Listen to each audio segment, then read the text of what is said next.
graça e a paz do Senhor Jesus estejam com vocês hoje, neste dia de culto ao Senhor. Que dia bom de nos reunirmos, que dia gracioso que o Senhor nos dá. Dia de domingo é dia santo de Deus e é bom a gente se reunir aqui como família de Deus, como família do Pai, para a gente louvar, para a gente adorar o seu nome, para a gente ser confrontado com a sua palavra e que isso seja para nós realmente um dia de celebração. Vamos começar lendo um texto da passagem do Salmo 147. Abra sua Bíblia comigo. Salmo 147, já no finalzinho do livro dos Salmos. Vamos ler esse texto alternado. O texto tem 20 versos, a gente vai ler inteiro de maneira alternada. Salmo 147. Diz assim a palavra de Deus: louvai ao Senhor, porque é bom e amável cantar louvores ao nosso Deus. Fica-lhe bem o cântico de louvor. O Senhor edifica Jerusalém e congrega os dispersos de Israel. Sara os de coração quebrantado e dispensa as feridas. Conta o número das estrelas, chamando-as todas pelo seu nome. Grande é o Senhor nosso e muito poderoso. O seu entendimento não se pode medir. O Senhor ampara os humildes e dá com os ímpios em terra. Cantai ao Senhor com ações de graças, entoai louvores ao som da harpa, ao nosso Deus. Que cobre de nuvens os céus, prepara a chuva para a terra, faz brotar os montes a erva. E dá o alimento aos animais e aos filhos dos corvos quando clamam. Não faz caso da força do cavalo, nem se compraz nos músculos do guerreiro. Agrada-se o Senhor dos que o temem e dos que esperam na sua misericórdia. Louva Jerusalém ao Senhor, louva Sião ao teu Deus. Pois ele reforçou as trancas das suas portas e abençoou os teus filhos dentro de ti. Estabeleceu a paz nas suas fronteiras e te farta com o melhor do trigo. Ele envia as suas ordens à terra e a sua palavra corre velozmente. Dá a neve como lã e espalha a geada como cinza. Ele arroja o seu gelo em migalhas. Quem resiste ao seu fio? Manda a sua palavra e o derrete. Faz soprar o vento e as águas correm. Mostra a sua palavra a Jacó, as suas leis e os seus preceitos a Israel. Não fez assim a nenhuma outra nação. Todas ignoram os seus preceitos. Aleluia. Amém, amém. Louvai ao Deus Todo-Poderoso. O nosso louvor seja sempre a Ele, ao seu nome. Vamos orar? Senhor Deus, querido e eterno Pai, muito obrigado, Deus, por este momento que nós nos reunimos aqui na Tua casa para louvor do Teu santo nome. Obrigado por essa família que se reúne aqui, ó Deus, hoje, família do Senhor. Obrigado a Deus porque o Senhor nos trouxe até aqui, preparou este momento para nós e que o Senhor possa falar aos nossos corações, ó Pai. Ó Senhor, nos ajude, para que toda a nossa compreensão, toda a nossa percepção, toda a nossa atenção esteja voltada ao Senhor, ó Pai. Não deixe com que nada, Deus, dessa semana atrapalhe nossos pensamentos, não deixe com que nada interfira, ó Deus, na nossa atenção, para que a gente possa ouvir, ó Deus, o que o Senhor tem a nos dizer. E que a gente possa, Deus, clamar, cantar, exultar ao Senhor por tudo que o Senhor é em nossa vida, Deus, por ser este Deus bondoso, grandioso, que cuida de cada um de nós. Nós te louvamos, ó Pai, por isso, em nome de Jesus. Amém. Vamos ficar de pé, irmãos, cantar o hino 47, louvor e glória. Vamos cantar juntos.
Deuteronômio capítulo 6, versos de 1 a 9.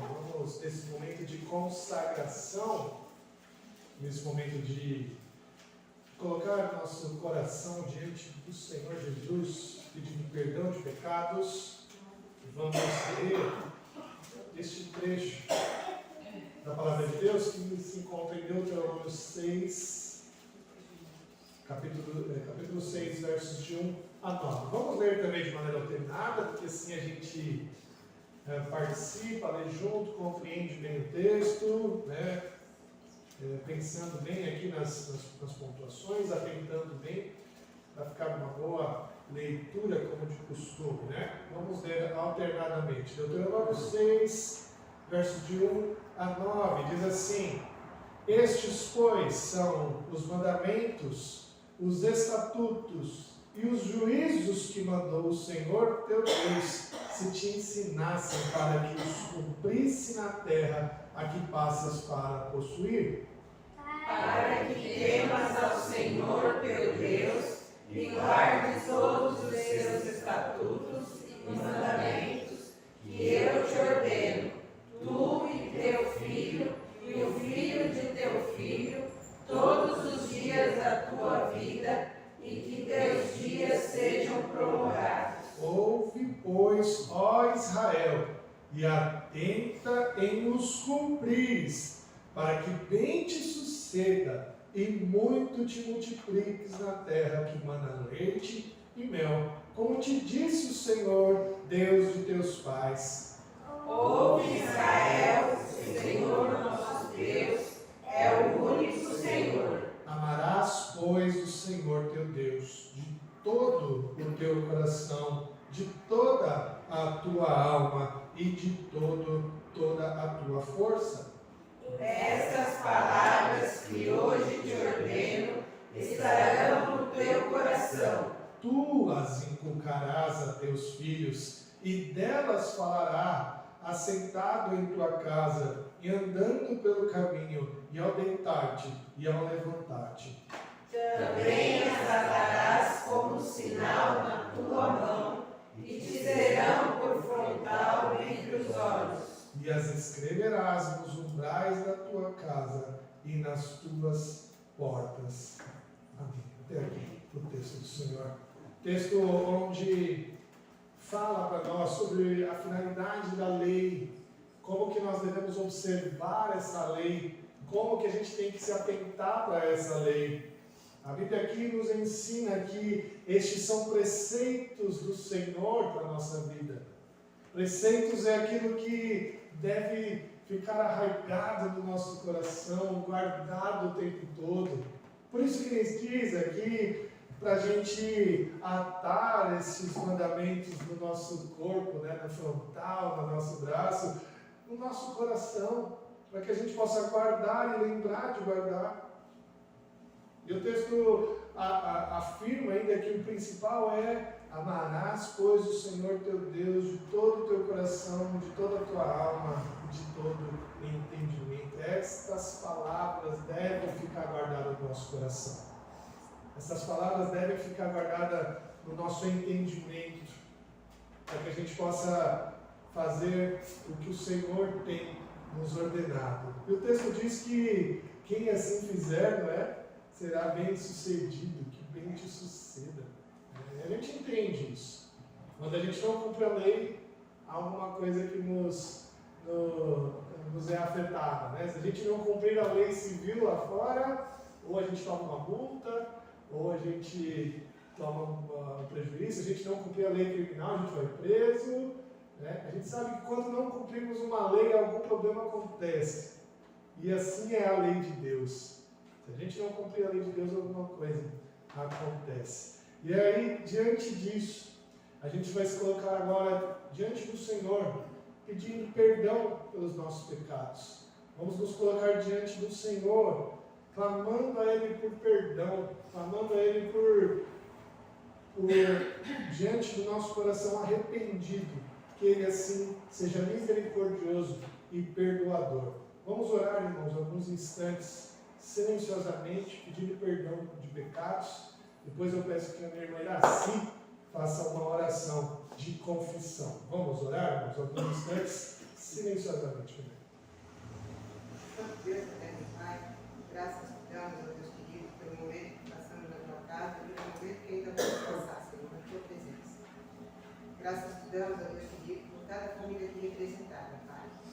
Neste momento em especial, Senhor, Deus, quero pedir perdão pelos nossos pecados, transgressões e iniquidade. Sabemos, ó Deus, que estamos falhos e fracos diante do Senhor, mas sabemos que o Senhor é misericordioso para nos perdoar, Pai. Amém. Querido Deus, eu por cada família aqui, Senhor, representada, que os nossos corações, ó Deus, possam ser perdoados, ó Deus, por todos os pedidos que a gente fez esta noite, e para que nosso louvor, Pai, possa chegar até aqui, Senhor. Querido Deus, muito obrigada por tudo que o Senhor já fez por nós, por tudo que o Senhor irá fazer. Muito obrigada, Deus, pelo perdão de pecados. Esta é a oração que faço agradecida em nome de Jesus. Amém. Amém. Louvado seja Deus, e certos da sua misericórdia, da sua graça, certos de que o Senhor é misericordioso, perdoador, certos de que a sua obra na cruz foi cumprida e por isso nós somos então encontrados diante de Deus justos. Nós vamos louvar ao seu nome agora com 2 cânticos, nós vamos adorar o Senhor com 2 cânticos agora. E você que trouxe seus dízimos, suas ofertas, fique à vontade para trazer no caso fácil. E vamos cantar de pé, vamos ficar de pé para cantar estes cânticos ao Senhor. Muito bem, o primeiro cântico é o Rio de Vida. Esse já está bem conhecido aí da igreja. Muito conhecido, muito bonito. Que a gente possa louvar o nosso Senhor com este cântico, né? Ouvindo assim a sua voz. Vamos cantar?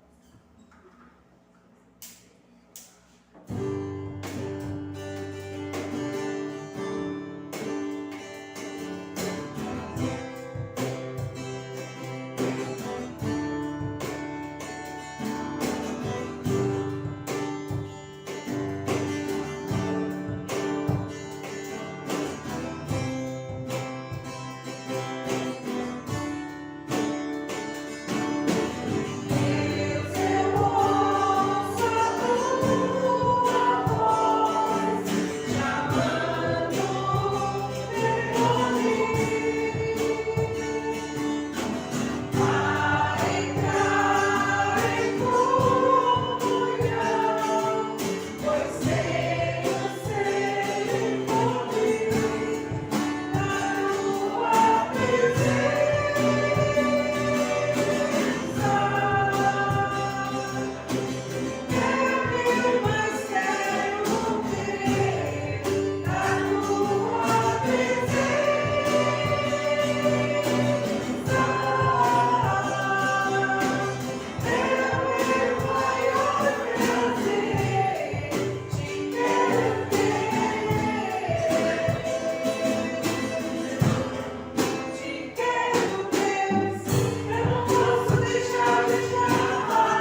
te louvarei, né? Mais conhecido como Perto Quero Estar. Vamos cantar aí.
Pai querido, Pai amado, diante da Tua presença, Senhor, nós nos achegamos diante de Ti, ó Pai, para Te louvar, para bendizer o Teu glorioso nome, ó Pai, porque Tu és digno, ó Deus, de toda a nossa adoração, de todo o nosso louvor, Pai. Que esses louvores possam ser aceitos diante da Tua presença, como aroma suave, Senhor. E que, ó Pai, o Senhor esteja abençoando o Teu povo, Deus, derramando rica bênção sobre a vida de cada uma nessa noite, ó Pai. E nós queremos aqui, ó Deus, consagrar esses dízimos e ofertas diante do teu altar, ó Pai. Que esses dízimos e ofertas, ó Pai, possa ser administrado da melhor maneira possível, meus Deus. E que o Senhor esteja abençoando a cada um, ó Pai, que não venha faltar, ó Deus, na mesa de cada um desses irmãos, ó Deus.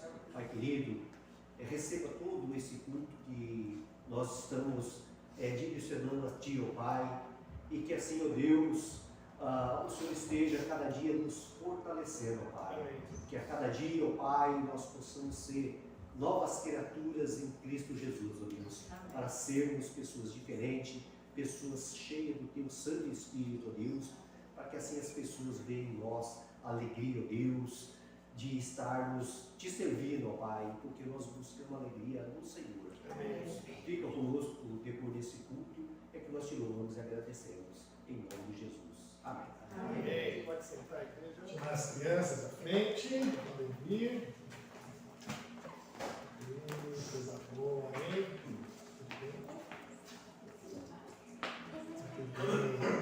Lembre-se de orar para as nossas crianças. Você lembra na semana, lá quando você estiver orando para os irmãos da igreja, falando, Senhor, cuida das nossas crianças, carecendo aí do Senhor, todas elas, né? A gente sabe que não é porque são crianças que não tem ali o seu coraçãozinho com dilemas, né? Desde criança o coraçãozinho delas já tem dilemas, já tem algumas questões que elas refletem, que elas passam, né?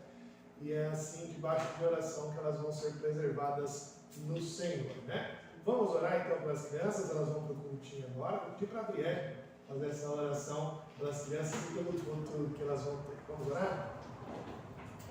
Pai querido, Pai amado, mais uma vez estamos na Tua presença, Pai, e agora em especial para pedir pelas crianças, a Deus, que elas possam estar agora no cultinho, escutando a Tua palavra, de acordo com o coração delas, de acordo com o entendimento delas, ó Pai, e que essa sementinha possa ser plantada e regada por nós, os adultos, os pais, familiares, pela igreja durante a semana, Pai. Que o Senhor possa estar protegendo elas, livrando-as de todo mal, e assim também que o Senhor esteja aqui conosco no culto, que o Senhor dê a palavra ao pastor, e que cada um veio escutar essa noite, que o Senhor possa estar falando a nós, aos nossos corações, para que essa oração que eu faço, em nome de Jesus. Amém. Amém. Pode ser, Deus. Podem ir lá. Hoje é com a Edilane. Para passar para a palavra de hoje. E hoje é Marcos, capítulo 2, versos 13 a 17. Abra sua Bíblia lá, por favor. Evangelho de Marcos, capítulo 2, versos 13 a 17. Você sabe que eu gosto de dar um tema para o meu sermão, né? E o tema de hoje é distorção visual do reino. Distorção visual do reino.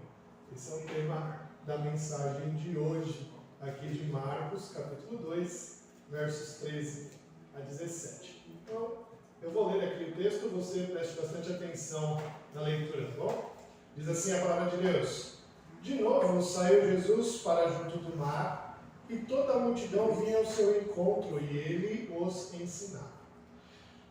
Quando ia passando, viu Levi, filho de Alfeu, sentado na coletoria, e disse-lhe, segue-me. E ele se levantou e o seguiu. Achando-se Jesus à mesa na casa de Levi, estavam juntamente com ele e com seus discípulos muitos publicanos e pecadores, porque estes eram em grande número e também o seguiam. Os escribas dos fariseus, vendo-o comer em companhia dos pecadores e publicanos, perguntavam aos discípulos dele, por que come e bebe ele com os publicanos e pecadores? Tendo Jesus ouvido isso, respondeu-lhes, os sãos não precisam de médico, e sim os doentes. Não vim chamar justos, e sim pecadores. Amém. Vamos orar? Senhor Deus, muito obrigado pela Tua palavra, bendito, ó Deus, que ela possa ser eficaz diante do Teu Santo Espírito, para fazer-nos mudar, ó Deus, a visão que nós temos do reino do Senhor. Que o Senhor possa agir em nossas vidas hoje, aqui neste dia, Deus, neste culto, neste momento, diante da Tua palavra, para que o Senhor cure os nossos olhos espirituais, para que possamos ver o reino do Senhor de maneira mais clara, mais límpida e nos encher de alegria por isso. Nos abençoe, ó Pai, em nome de Jesus. Amém. Meus irmãos, existem alguns tipos de doença, de enfermidade, que são complicadíssimas de serem curadas, porque elas são causadas de uma percepção distorcida que a pessoa tem de si mesmo.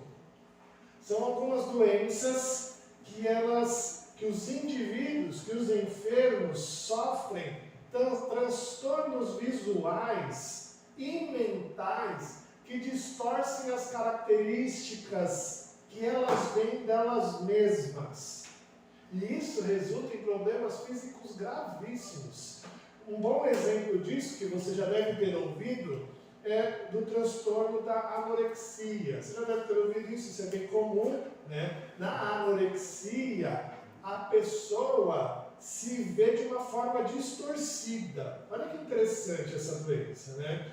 Ela acredita estar acima do peso, mesmo ela vendo no espelho que ela está magra.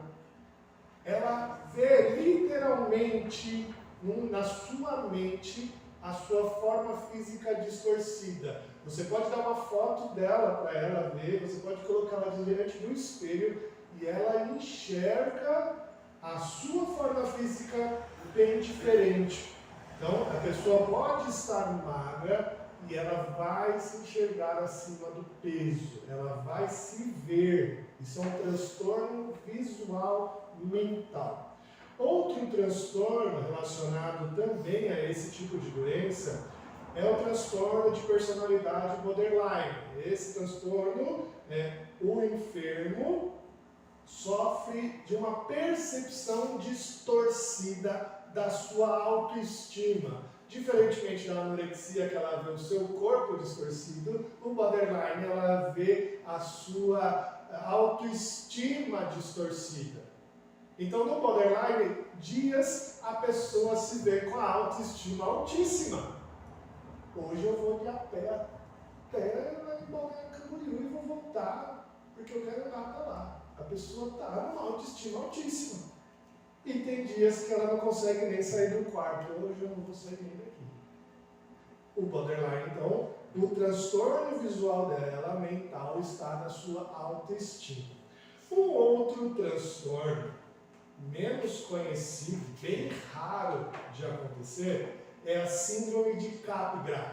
Síndrome de Capgras. Nela, a pessoa acredita que alguém próximo a ela, um amigo muito próximo, um familiar muito próximo, foi substituído por um impostor. Então ela enxerga uma outra pessoa distorcida.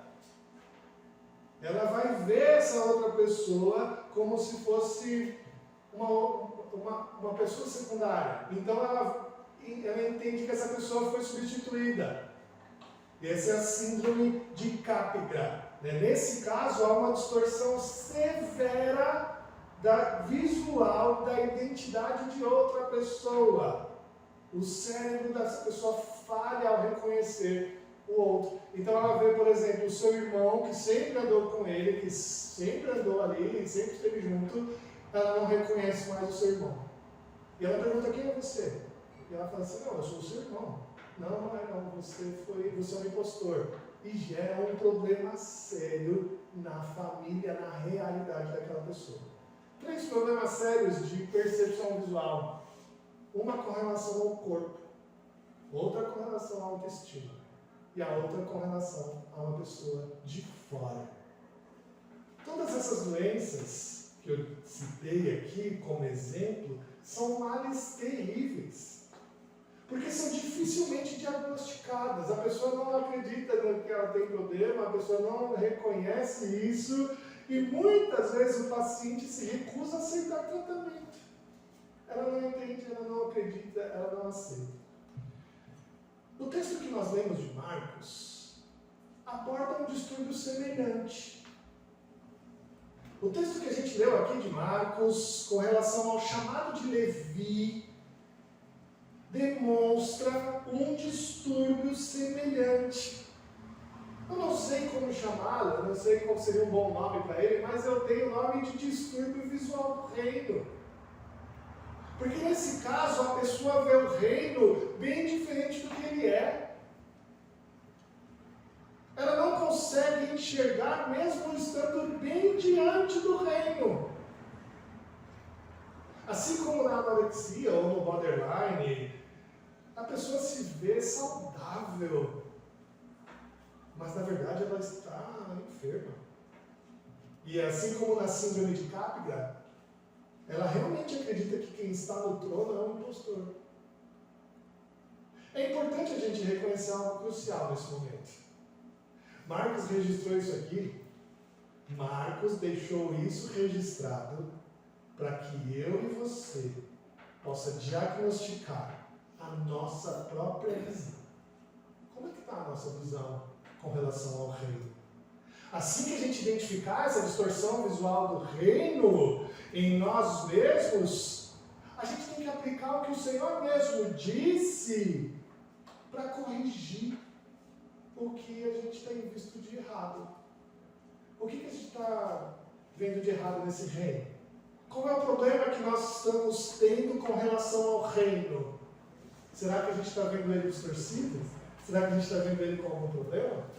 Dessa forma, o evangelista utiliza lá o chamado de Levi para abordar essa distorção visual e nos ensinar a enxergar o reino corretamente. E assim será possível nos entregarmos de verdade ao Rei de todo o coração. Se a gente conseguir corrigir essa distorção visual hoje, certamente Jesus estará mais no centro da nossa vida. E para entender esse texto, meus irmãos, que a gente leu, nós vamos seguir a percepção visual de 3 grupos de pessoas, ou 3 tipos de pessoas aqui no texto. O primeiro é a percepção visual de Levi. O segundo é daqueles que estavam na casa de Levi. E o terceiro é dos escribas, dos fariseus. Então, 3 grupos de pessoas que a gente vai analisar hoje. Primeiro, a visão de Levi, versos 13 e 14. Olha só de novo aqui do capítulo 2. De novo saiu Jesus para junto do mar, e toda a multidão vinha ao seu encontro e ele o ensinava. Quando ia passando, viu Levi, filho do Alfeu, sentado na coletoria, e disse: segue-me. E ele se levantou e o seguiu. Jesus, mais uma vez, estava andando pelo mar da Galileia.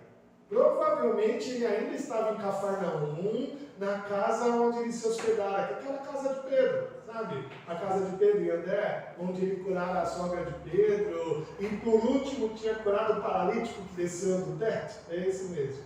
E a multidão não se afastava de Jesus. A multidão seguia o Senhor por onde quer que ele andasse. A gente sabe que Marcos aponta a multidão como um problema para Jesus, né? Mas a multidão não saía diante de Jesus. E é interessante que mesmo ela sendo um problema para Jesus, Jesus se compadecia dela. Jesus parava e ensinava a multidão. E caminhando pela praia de Cafarnaum, o mestre avistou Levi, um publicano, um cobrador de impostos, e decidiu chamá-lo. Existe um paralelo muito interessante entre o chamado de Levi e o chamado dos outros discípulos, lembra-se? Lá no primeiro capítulo, nos versos 16 a 20, a gente tem o chamado lá dos 2 irmãos, Simão e André, Tiago e João. E há um paralelo muito interessante para a gente observar. Os discípulos lá também estavam junto ao mar, estavam trabalhando, eram pescadores. né? E Jesus passou pelo lugar onde eles estavam trabalhando e disse: vinde a mim e eu vos farei pescadores de homens. Eles imediatamente levantaram e foram. Levi também foi a mesma coisa. Passando junto ao mar, Levi trabalhando agora numa coletoria de impostos. Jesus passou, o chamou e ele veio imediatamente. Mas existe uma grande diferença que a gente precisa notar aqui. E essa diferença é tão importante que pode afetar o ministério de Jesus ao longo de todo o tempo. Levi era alguém bem diferente dos outros discípulos. Levi era alguém que era odiado pelas pessoas. Os primeiros discípulos a serem chamados eram pescadores, homens do bem, homens amados pela população ali. Eles eram homens cultos, eles eram homens que trabalhavam no empreendimento de mais valor daquela época. Eram homens que a população gostava deles. Mas Levi, que nós conhecemos mais por Mateus, né? Ele aparece na lista dos discípulos como Mateus, ele mesmo se chama de Mateus. Porém, ele era um publicano, um cobrador de impostos. E por conta dessa atividade, a população odiava Levi. Primeiro, vamos lá. O que é ser um publicano? O que é ser um cobrador de impostos? Um publicano era aquele que recolhia a receita pública. Tá? Um grupo de pessoas especiais que tinham ali o privilégio de exercer essa tarefa. Mas como que funcionava naquele tempo? Para você ter o privilégio de cobrar imposto, né, você precisava ser um cidadão romano, geralmente um general da cavalaria, e você comprava esse direito. Então você tinha que ser alguém muito importante, com muito dinheiro, e você comprava o direito de recolher o imposto do império. Tá? Então esse privilégio ele era, na verdade, comprado. E você comprava para recolher de uma determinada região. Esses homens eram conhecidos como generais fazendeiros e depois ficaram conhecidos como publicanos. Tá? E o sistema de imposto do Império Romano era um sistema muito complexo. Eles taxavam todas as coisas, bem diferente de hoje. Tudo era taxado naquela época. Tudo. Existia imposto de importação, imposto de exportação. Existiam impostos que eram cobrados até mesmo na mudança de uma província para outra. Você ia mudar de cidade, você pagava imposto por aquilo que você já tinha pago imposto. Sabe? Você pagava imposto por algo que você já tinha. Uma coisa que você estava carregando, assim, você ia e pagava imposto. Existe uma descrição de alguém que foi cobrado o imposto por uma carta que ele carregava. Uma carta pessoal. Ele ali passou, o cobrador de imposto foi e cobrou o imposto daquela carta que ele estava carregando. Existiam pedágios para todos os lados. Pedágios nas estradas, pedágios nas pontes, pedágios nos portos. As principais regiões de cobrança de impostos eram Cesareia, Cafarnaum e Jericó. Esses generais, esses que compravam o direito de cobrar os impostos, né, nessas regiões, ele negociava com o império um valor único. É interessante isso. O império pedia um valor único, ele pagava para o império e ele tinha o direito de cobrar uma quantia a mais para ter lucro. E essa quantia era do jeito que ele queria. Do jeito que ele quisesse, ele cobrava. O excedente ali era dele, e ele cobrava o quanto ele quisesse. Levi não era um desses generais fazendeiros. Levi era um empregado de um deles. Ele tinha ali um lugar onde ele ficava cobrando imposto para um desses generais. Mas ele também cobrava um pouquinho a mais para ter lucro. Todos faziam isso. E cobrava do jeito que eles quisessem. Levi fazia isso. Aquele general lá, grandão, ele não lidava com o público. Quem lidava com o público era Levi. ele que lidava com as pessoas, ele que cobrava ali de frente. E as pessoas odiavam Levi, porque esse trabalho era injusto. E Levi era judeu. O povo tratava os judeus que se envolviam com a coletoria como traidores. Para você ter uma ideia, a esposa de um judeu que se colocasse como cobrador de impostos, a esposa dele tinha o direito de se divorciar. De tanto que eles odiavam os cobradores de impostos. A lei farisaica permitia mentir para um cobrador de impostos que você não sofreria nenhuma consequência. Um escritor da época, um escritor pagão, ele escreveu num livro, relacionou num livro 35 injúrias contra os cobradores de impostos. Sabe quando você queria falar mal de um cobrador de impostos, você não ficava falando a mesma palavra sempre. Então ele colocou 35 palavras feias para você se referir a um cobrador de imposto. A gente pode entender um pouquinho agora quem era Levi, né?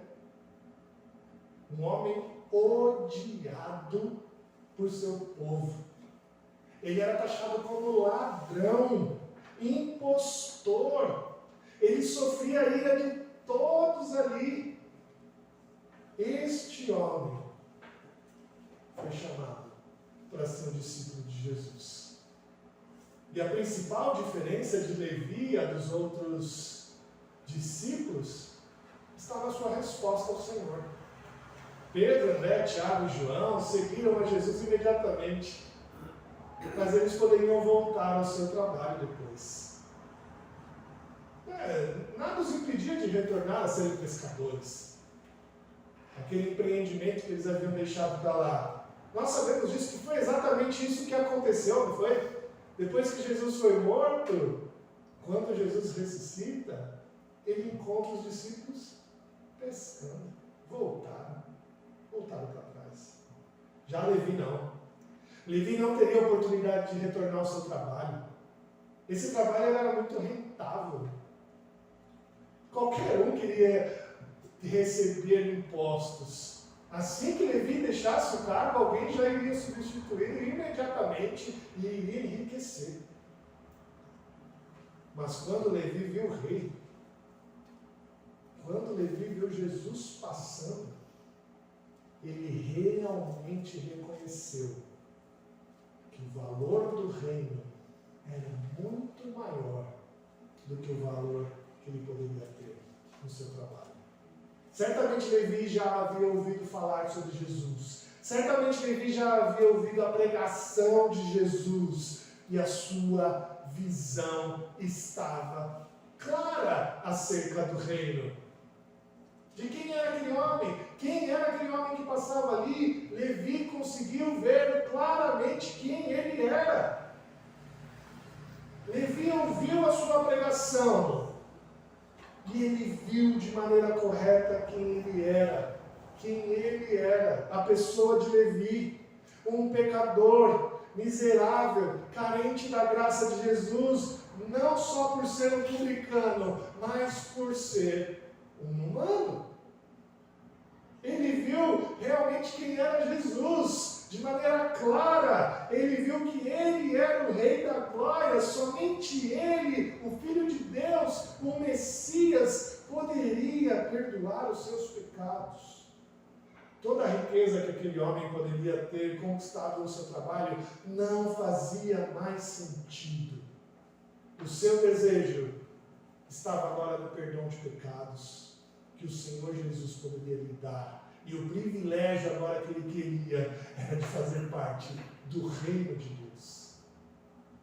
A visão de Levi estava boa.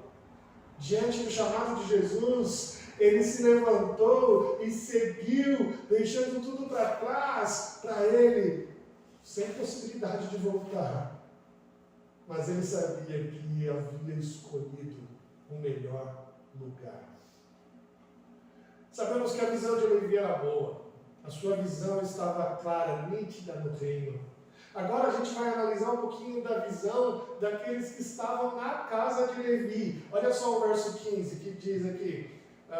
O verso 15 vai dizer: achando-se Jesus à mesa na casa de Levi, estavam juntamente com ele seus discípulos, muitos publicanos e pecadores, porque estes eram em grande número e também o seguiam. Depois de ter chamado Levi, Jesus chamou Levi e Levi ofereceu um banquete para o mestre. Lembra, Levi era alguém bem de vida, alguém muito rico. E assim que Jesus o chama, ele leva Jesus para sua casa, faz um grande banquete e chama todos os seus amigos. Quem poderia ser amigo de um publicano pecador? Um monte de publicano pecador. Ele não tinha amigo judeu. Ele não tinha amigo que fosse um fariseu. Ele tinha os amigos, os únicos que poderiam falar com ele eram os publicanos e pecadores. E ele aproveita isso, chama os seus amigos e conta que ele havia visto e ouvido claramente quem era Jesus. A gente sabe o que é estar à mesa na casa de Levi, como diz o texto, não é mesmo? Não significa apenas uma refeição rotineira. Né? Estar à mesa aqui não é uma refeição casual. O que está acontecendo aqui é uma festa. É isso mesmo. Levi deu uma grande festa. Uma festa da salvação.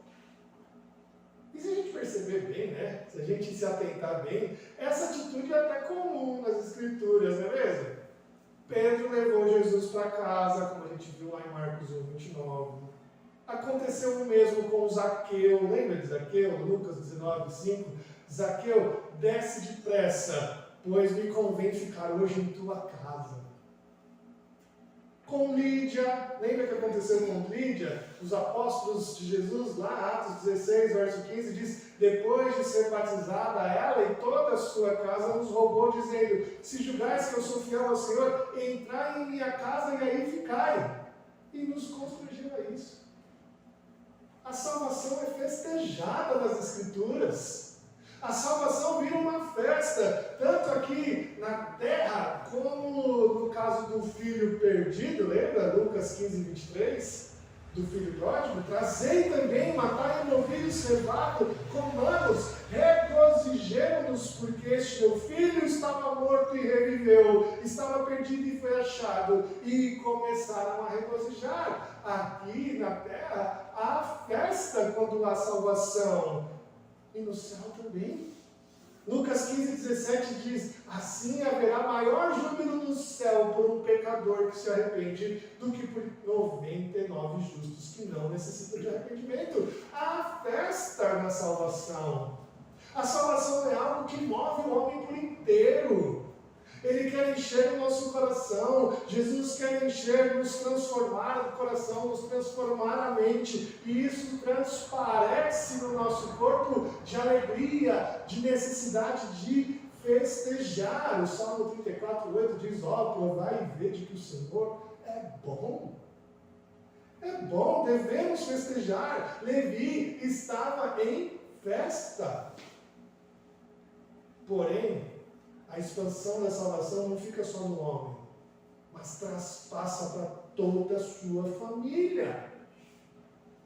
Atos 16:31 diz: crê no Senhor Jesus e serás salvos tu e tua casa. O objetivo da salvação não é só uma pessoa, é toda a sua casa. O objetivo da salvação não é só uma pessoa, é toda a sua família, todos os seus amigos, todos que estão ao seu redor. Este é o objetivo da salvação.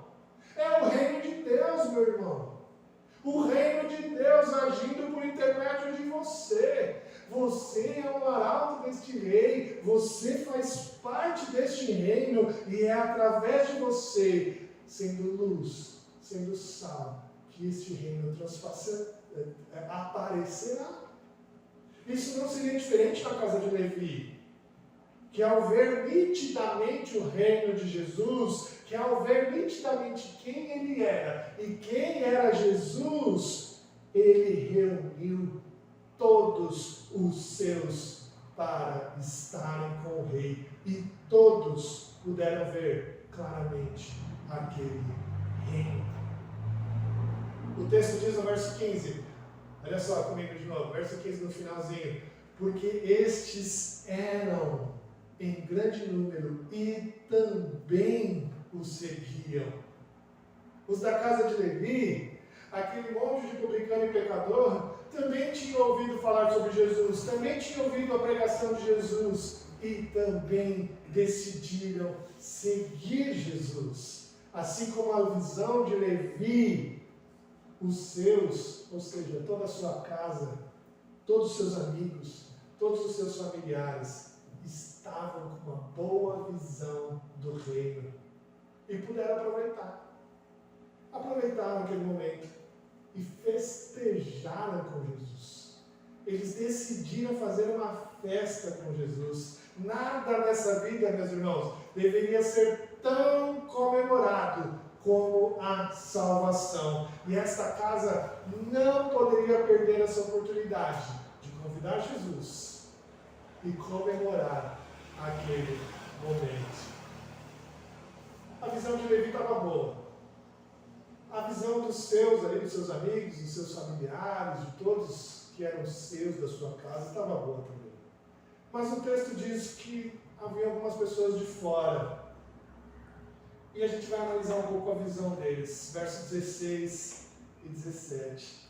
Verso 16 diz assim: os escribas dos fariseus, vendo-o comer em companhia dos pecadores e publicanos, perguntavam aos discípulos dele: por que come e bebe ele com os publicanos e pecadores? O verso 16 revela para nós, meus irmãos, que os escribas estavam com dois problemas visuais. Dois problemas visuais. Um relacionado a ele mesmo e o outro relacionado a Jesus. A visão de si mesmo dos escribas, dos fariseus, estava distorcida. A visão deles estava distorcida. A visão que eles possuíam de si mesmo estava completamente prejudicada. Isso porque no século III a.C., você precisa entender o que é um escriba, um fariseu nessa época. Século III a.C., aconteceu algo importante que a gente precisa ter em mente. Jerusalém já estava sob domínio dos romanos. Os judeus começaram a perceber que a vida dos romanos era diferente. Começou a aparecer para eles muita influência dos romanos, influência na arte, influência na literatura, influência no teatro, influência no esporte, influência na língua, no costume. E aí os judeus começaram a falar: a gente não vai conseguir mais viver como judeu. A gente agora não vai conseguir mais respeitar as leis de Deus, as leis de Moisés. Existe muita coisa de fora vindo, a gente vai acabar perdendo a nossa característica. Mas por volta do século II, um grupo de resistência surgiu. E este grupo era chamado de escribas, de fariseus. Eles começaram a se reunir para guardar a lei de Moisés, para que ela não perdesse força diante da cultura dos romanos. Era uma boa intenção, eu concordo, mas o problema é que eles criaram uma organização, um partido político com isso, e a lei de Deus começou a ser observada diante de centenas de outras leis. Então, para uma lei de Deus, os escribas e os fariseus criaram diversas outras leis. E eles achavam que, se eles cumprissem essas leis, eles seriam salvos. Então, para um escriba, para um fariseu, o que salvaria eles era a obediência dessas leis. Era a sua força em obedecer a lei. Então, o que acontecia com eles? Eles se viam como super crentes. Aqueles caras que eram bons, sabe? Que conseguiam cumprir tudo. E certa vez Jesus, ele propôs uma parábola mostrando a arrogância dos fariseus. E Jesus contou assim, que um deles estava orando de si para si mesmo, dizendo: ó Deus, graças te dou porque não sou como os demais homens, roubadores, injustos, adúlteros, nem ainda como este publicano. Olha como eles oravam. Eles se viam ótimos, eles se viam perfeitos, eles se viam como os melhores. Eles se viam como pessoas que não precisavam de Jesus.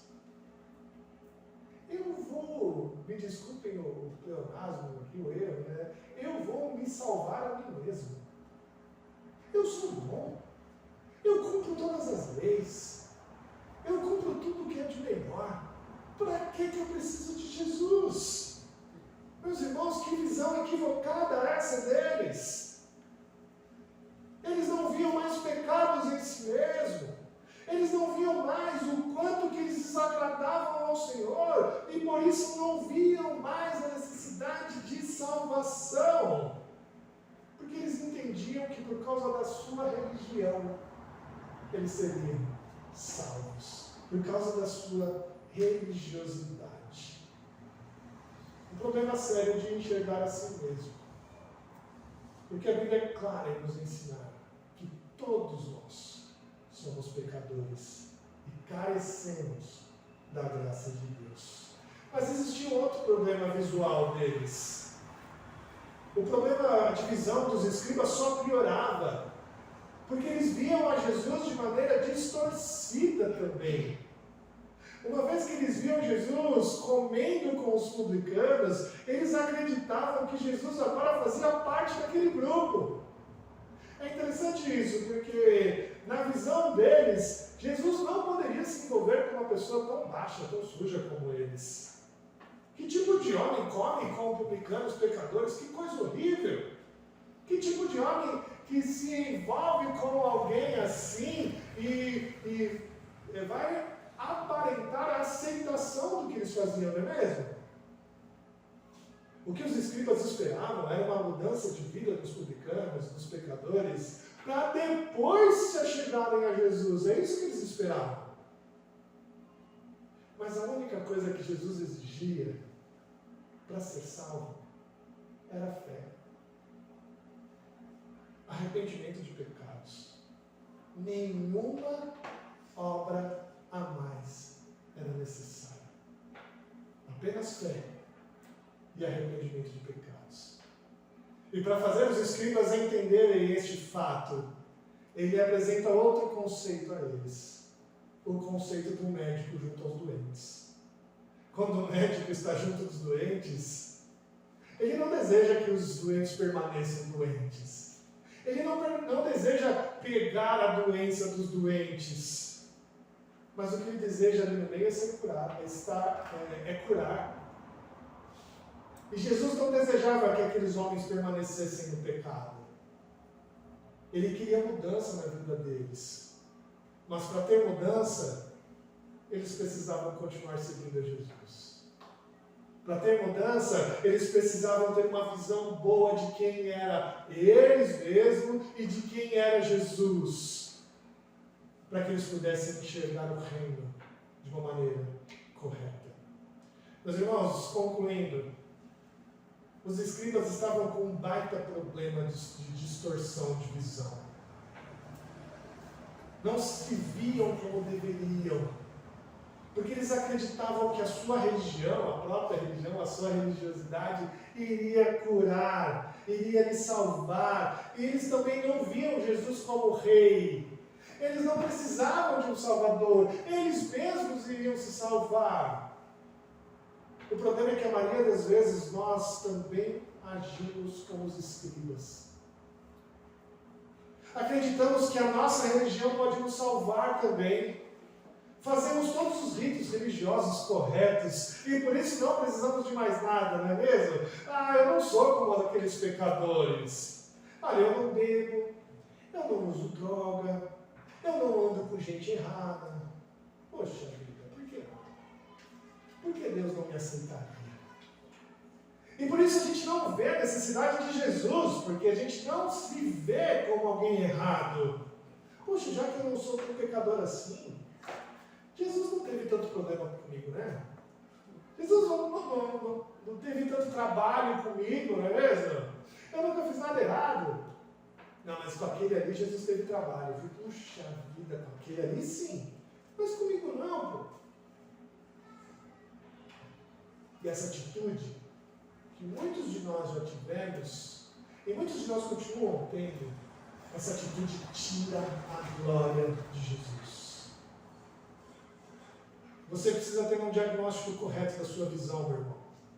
E hoje esse relato de Levi deve te chamar a atenção para isso. Como está a sua visão com relação a você mesmo e com relação a Jesus? Como que está a sua visão? Como que você tem enxergado a você mesmo? Como que você tem enxergado Jesus? Como que você tem enxergado a necessidade de querer, de desejar estar no reino de Deus? Como que está a sua visão? Você precisa ter uma percepção real de você mesmo. Você precisa corrigir os seus óculos espirituais para ter uma visão real de quem você é. E essa visão espiritual só pode ser concedida através do reflexo de nós mesmos com a Bíblia. É quando a gente se debruça sobre a Bíblia. É quando a gente se debruça sobre a lei do Senhor. Ela revela quem a gente é. Ela mostra quem nós somos. Você precisa ter uma percepção correta de quem é Jesus, porque nada além dele pode te salvar. Nenhuma religiosidade pode lhe trazer a santificação, a não ser aquela que é vinda da palavra de Deus, aquela que nos faz cair aos pés de Cristo e nos faz servi-lo de todo o coração. Meu irmão, você precisa corrigir a sua visão. Corrija os seus óculos espirituais acerca de você mesmo. E depois que você fizer isso, faça como Levi também. Festeja a salvação. Festeja a salvação. Cristo conquistou para você algo impagável, algo maravilhoso. Seja feliz, seja satisfeito, seja alegre por ela. A gente não pode ser crente carrancudo, meu irmão. Não dá para falar de Jesus lá fora sendo carrancudo. Um crente tem que ser alguém muito alegre, que fale de Jesus para as pessoas com um brilho no olhar. Festeja a salvação, chame os da sua casa e conte o que Jesus fez. Conte o quanto você está alegre, como que você quer festejar isso na sua vida. Conte para eles sobre as maravilhas da graça de Jesus. Mostre para eles a sua alegria de ter encontrado o reino da glória. Não deixe isso passar. Não deixe isso para lá. Faça como Levi. Chame Jesus para essa festa. Chame os seus para essa festa. E mostre o quanto você é alegre por tudo que Jesus fez por você. Que Deus assim nos abençoe. Vamos ficar de pé, meus irmãos, e cantar mais uma vez o hino 318. Vamos cantar.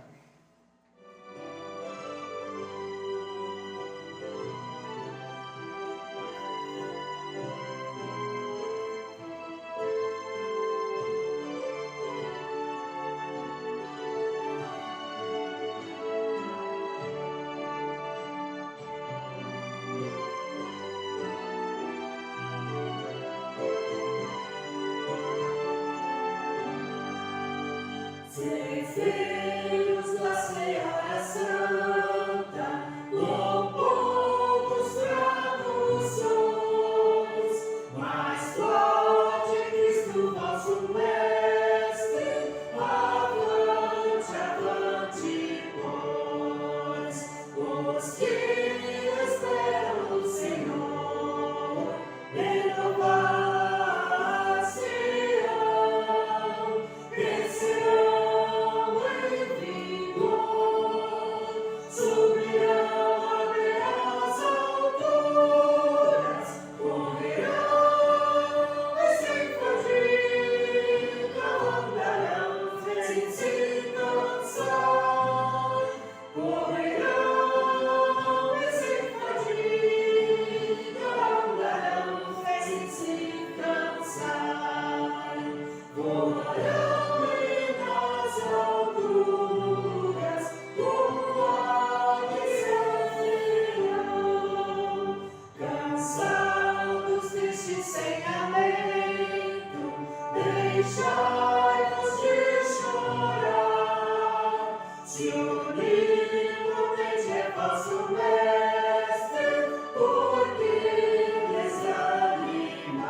aqueles que confiam no Senhor, não se cansarão e terão vigor para proclamar essa palavra bendita que o Senhor assim nos deu. Vamos orar?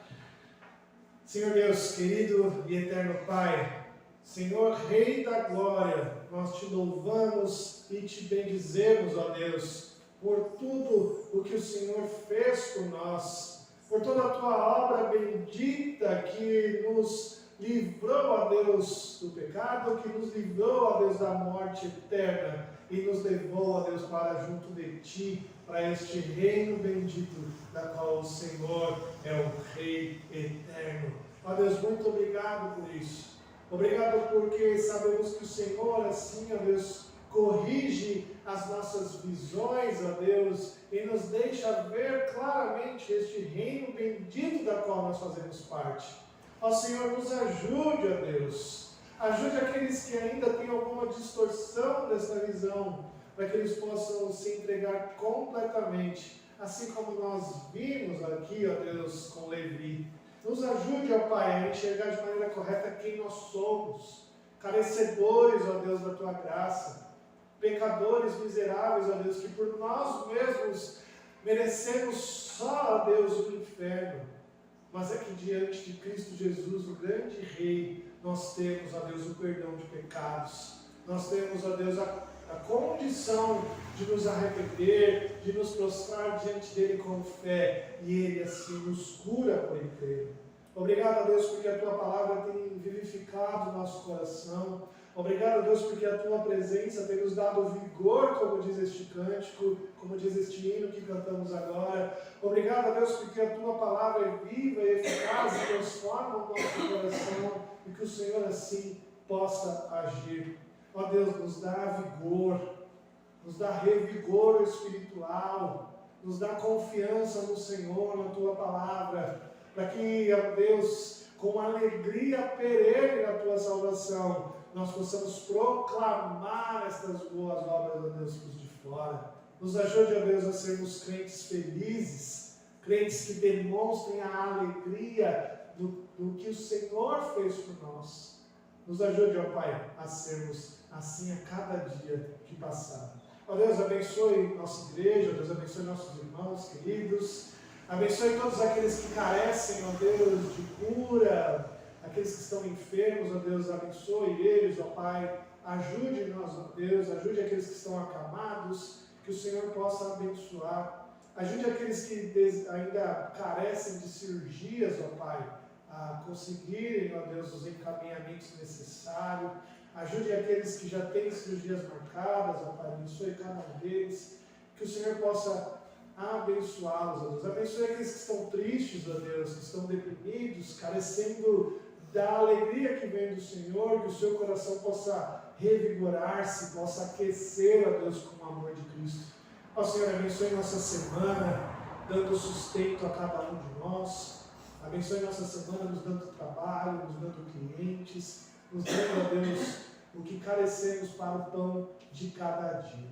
Obrigado, Deus, mais uma vez te peço. Que o Senhor nos abençoe, nos leve agora para as nossas casas em segurança e nos dê uma semana, Deus, repleta de cuidados do Senhor. Pai. Nós te agradecemos em nome de Jesus. Amém. Querida família de Deus, aqui reunida, ide em paz, ide em paz. Que o Senhor Deus, o Deus da aliança, ilumine o seu caminho.